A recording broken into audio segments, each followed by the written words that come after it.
With 3M, are you ready? Okay. Okay, so this is what is potentially coming to your units as far as new dressing changes. They wanted me just to show you for your smaller population, these would be potentially what you might be using. It's so weird, but again, we're just looking at this today because one of the things that they just did in the ICU is evaluate the Tegaderm CHG dressing. So essentially, your central line dressing kit, instead of having the BioPatch and the Tegaderm dressing, would now just have the Tegaderm with the CHG gel pad embedded in the window of the dressing. So it eliminates the need for BioPatch, and now your CHG antimicrobial protection's right here in the dressing. It comes with the dressing. It's in the dressing. So one application, no need to apply a separate piece with the BioPatch.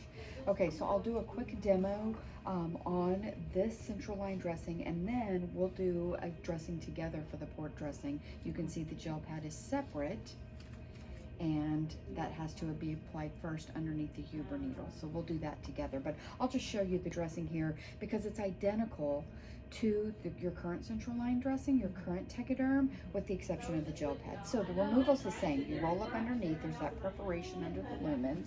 So all you're gonna do is roll up underneath, and then you're going to split the dressing apart, and that allows the lumens then just to drop down, and you can do the two-handed removal technique, which you will need with the CHG gel pad.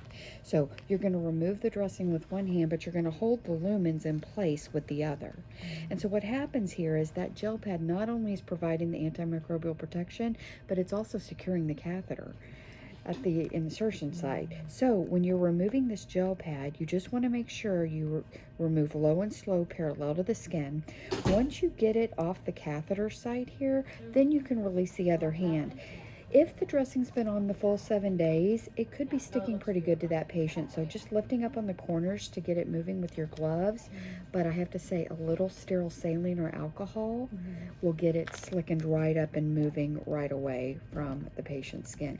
It sticks much more to these demo boards than it does to actual skin, which we do that by design. So you can see that it can be on there pretty good. A little sterile saline alcohol, again, will get it moving. Okay, so for the application, we're going to cleanse, let it dry, prep, let it dry before we apply the dressing. Sorry, is adhesive remover okay? Or no? You shouldn't need adhesive remover. You shouldn't need it, Okay. but it is absolutely okay if you do, but you shouldn't need it. Alcohol and sterile saline for the gel pad is all you need. As far as the dressing, you really shouldn't need an adhesive remover. But if you do, it's okay.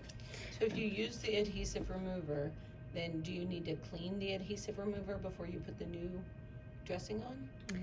Clean the adhesive remover? Yeah, because it's kind of oily. So you would definitely want to take that. Yeah, you definitely would have to prep the skin and get the oil removed. With like a CHG. Chloroprep? Yeah. Yeah, absolutely. But you're doing that anyway, right? Well, yeah. Okay, yeah. You would definitely. But like just thinking if you have the oily stuff and then you're putting CHG over it, should you use like a bathing, like a white, some sort of white? Well, like a sterile saline wipe. Yeah, sterile saline. Okay. I just think to so. take off the oil. I think before so. you just- Okay, yeah. It wouldn't hurt. You shouldn't need it though. You really shouldn't need it. So But try not to use it. It's just, in our kids, like, we use adhesive remover to take off, like, Tegaderms a lot. It's just because it's easier, or they're, if it's easier and you need to, you can. Okay. So there's your answer. Okay. Yes, you can. But to Lori's point, you're Right. going to want to make sure that you get that area good and cleansed, because now we need this dressing to go on freshly prepped skin and dry. Okay. Good conversation. Okay, so the dressing, just like your existing Tegaderm dressing, right? So the shape is the same, everything's identical as far as the securement pieces. You're going to remove the paper backing, and just remember our dressings don't like to be stretched. The good news is now you don't have to worry about the BioPatch. You're just going to place the dressing down. The CHG gel pad is right there, center over the insertion site, and then you're just going to apply pressure top to bottom. And then bring the lumens through the keyhole at the base, and then smooth everything out. The one thing about our dressings, the more you rub on initial application, get that heat activation going, the better it stays on the patient's skin.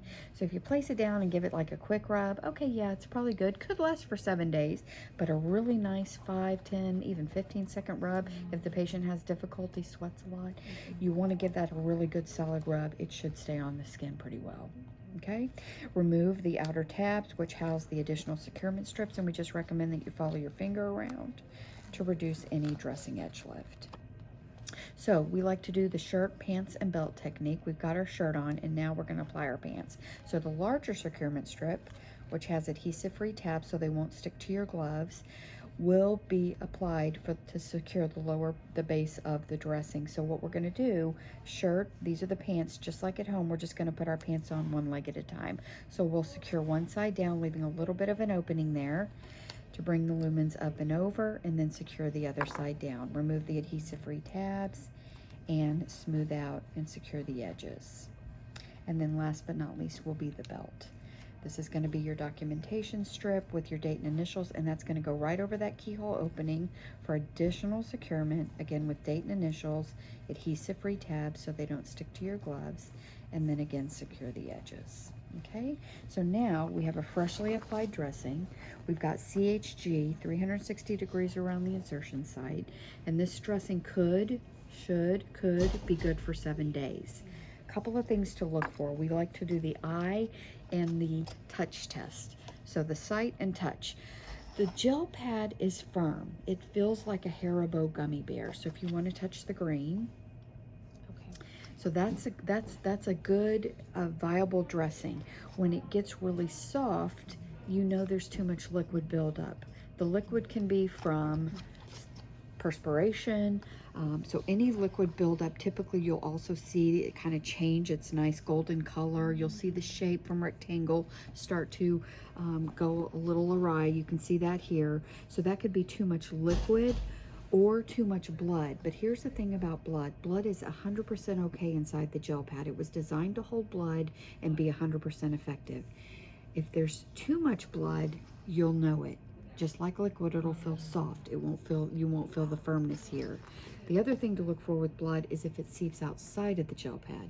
Those would all require a change prior to 7 days, including dressing edge lift.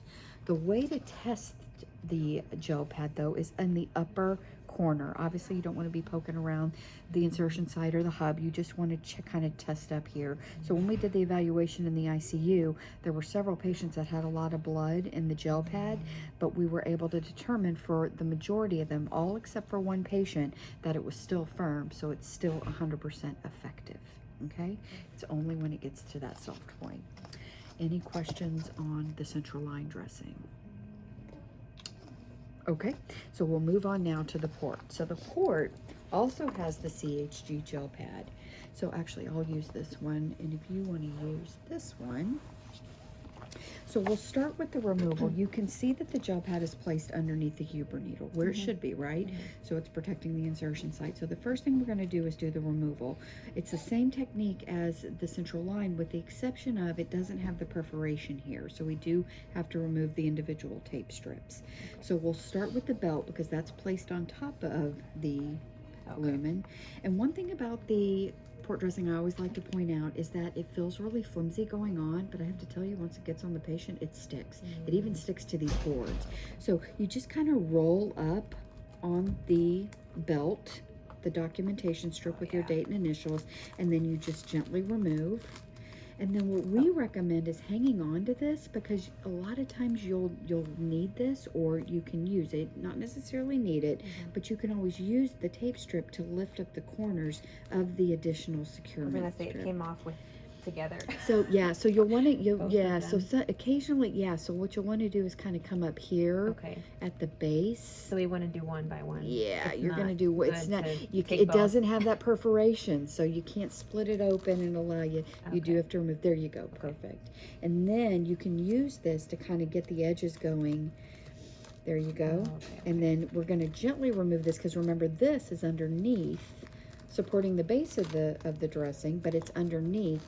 So we'll just want to lift up the lumen and make sure that we remove that gently.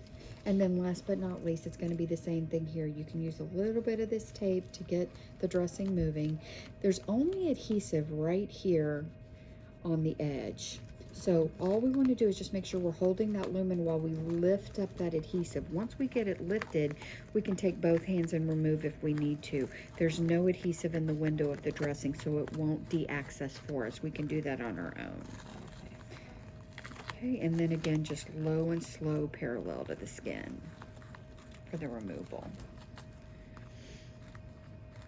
So the key is to get Yeah, all you the don't- edges and You then don't even towards have the to middle. necessarily do the edges. You Oh, actually, okay. yeah, So once you it's- get a little lift here, just get something so your finger can grab it, Okay. and then just go low and slow parallel to the skin. Remember, this only has the adhesive. There's no adhesive in the window, so once you get it off that lumen, you're free then to just low and slow okay. remove the dressing. Okay. And again, if you guys do decide to convert to these products, we'll do another comprehensive training for everyone. Now, the gel pad. The nice thing about the gel pad is it's really easy to remove.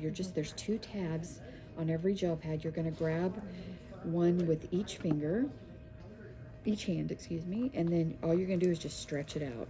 Stretch it parallel to the skin, so you just want to stretch parallel to the skin, and it'll pretty much remove itself, which is really nice. And just kind of go a little slow, and it just makes sure, but it really kind of lifts up nicely on a patient's skin. So now we're going to have the ability to apply a fresh dressing, and I'll give you yours. Okay, so these are your Huber needles. That's the nice thing. So we're actually applying this with your Huber needles. So with that being said, obviously you want to prep the skin, right? Make sure everything's nice and clean and dry. All right. Most of the time when you change the dressing, you'll be changing the needle too, because they're both 7 days. But if your dressing comes off before the 7 days, you don't have to change your needle. But if it comes off, if you're taking it off at the 7-day mark, you'll need to change your needle as well. Okay. So every 7 days they change their Huber, but they don't for in between. If you're just, unless It's there's just a dressing change. Yeah. Okay. We usually do dressing change and needle change at the same time. Every 7 days. Every 7 days. Perfect. Unless, something like if the dressing starts lifting and you need to change it before That's then. That's okay. the only time. You don't have to change the Huber. Okay. So then the gel pad might just be okay inside. It might just be the need for the dressing, right? Or would you want a fresh CHG gel pad on there? That's Well, I protocol think, that would have to be written. yeah. So Probably CHG. do they always change the bio patch when they do a dressing change? Yeah, we do. You always right? grab a bio Yeah. patch too? Yeah. There's always a new one in the fresh kit. So you might as well just put a Right. fresh one on. So it would be the same thing here. Okay. Okay, perfect. Okay, so with that being said, we're going to first start by applying the gel pad because we want that antimicrobial protection. Just like the bio patch went underneath your Huber needle, the gel pad's going to do the same. So the gel pad, it is a separate piece in the kit with the dressing. You've got tab number 1 and tab number 2. The first thing you're going to do is remove tab number 1. Okay. Once you remove tab number 1, what it does is it exposes the non-sticky side and also the opening. So the non-sticky side obviously is going to go to the sky, right? We're going to want the adhesive, the sticky gel side on the patient's skin. So we're ready to apply this. There's 2 ways that you can do this. You can do the shimmy technique or the taco technique. The shimmy technique is that you're just gliding it underneath and getting it securely placed underneath the Huber needle. So you've got these wings, these lower wings on your Huber needles. So you will need to slide them underneath there. And so what I recommend doing is leading with this. So watch me right there at first. the end. It You're says gonna thank you. lead. I always recommend kind of Yep, at the leading end. with these tabs up here because you don't want to dislodge tab number 2 here. So you're just going to gently roll this up underneath, and then you're going to want to bring it all the way till you feel it catch the needle, because we'll want that 360 degree all the way around. So again, just get those 2 tabs underneath the lower wings. There you go. There you go. Perfect. Yep. And just keep tab number 2 to where you can, there you go. That's perfect. The other way to do it is to access. So if it's 7-day change, you can do the taco technique. The taco technique, so you're going to be doing both, right? Because you'll occasionally have changes where you're not applying a fresh needle. So the taco technique allows you to access with the Huber needle. It's got the 2 wings here that allow you to do the taco technique. So you access with the needle at the same time. at the same time. Okay. So that's what those wings are for. Yeah. And then you don't have to shimmy. Yeah. And you don't have to shimmy. You don't have to shimmy. Yep. Okay, so now we're gonna get the sticky side down. Okay. So now we hold the 2 tabs up at the top here, and you're just gonna pull out tab number 2. And that's it. Okay. Now, before you kind of secure around the edges, you're going to take one side and you're going to fold it over. That's where we get the 360 degree. So you'll take one side and fold it over. Perfect. And now we can secure all the way around, make sure it's nice and applied. And now we've got our antimicrobial protection. So now we're applying the dressing. Each dressing comes with an application removal post-it reminder. Of course, you know 3M with post-its. So you can actually throw this away, but if you ever have any questions or kind of forget, if you don't do them as often, this is a really nice tool to have. So you'll just discard that. And then of course, here's our dressing. Each dressing is designed for double or single lumens. So we've just got a single lumen here, so we'll want to just position that correctly. We'll remove the paper backing, and again, just taking care, as always, not to stretch the dressings. The one thing about this, though, one thing we discovered is typically when we place this down, our recommendation is to place it down and then secure top to bottom. But because of the height of your Huber needle, what we determined in our meeting was that it's probably going to be best that you place it center, right here, center, and then just take your thumbs here and tack it and then apply pressure top to bottom. One of the things we found was occasionally the Huber needle was coming back at you, right? So tack it first and then apply pressure top to bottom and then bring the lumen through the keyhole. And let me actually, there we go.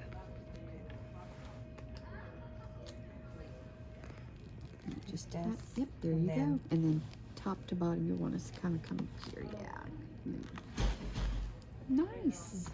Perfect. All right. And again, same thing. If the more we rub, the better it's going to stick to the patient. We'll remove our outer tabs with the additional securement strips, following our finger along. And this is where you'll really see, it'll kind of lift up occasionally on here. So you're like, oh, is this going to stay on my patient? Oh, it stays on. So we've got our larger securement strip, and then of course our belt. So we've got our, we're going to go shirt, pants, and belt again. This one doesn't have the adhesive-free tabs, but again, it's not as sticky on initial application as our central line dressing. And we'll do the same thing. We'll secure one side down, lift up and over. This way or this Yes, yeah, you're working upside I know, down, which I'm, is like, trying to perfectly follow you, fine. sorry. Yeah, no, perfectly fine. Okay.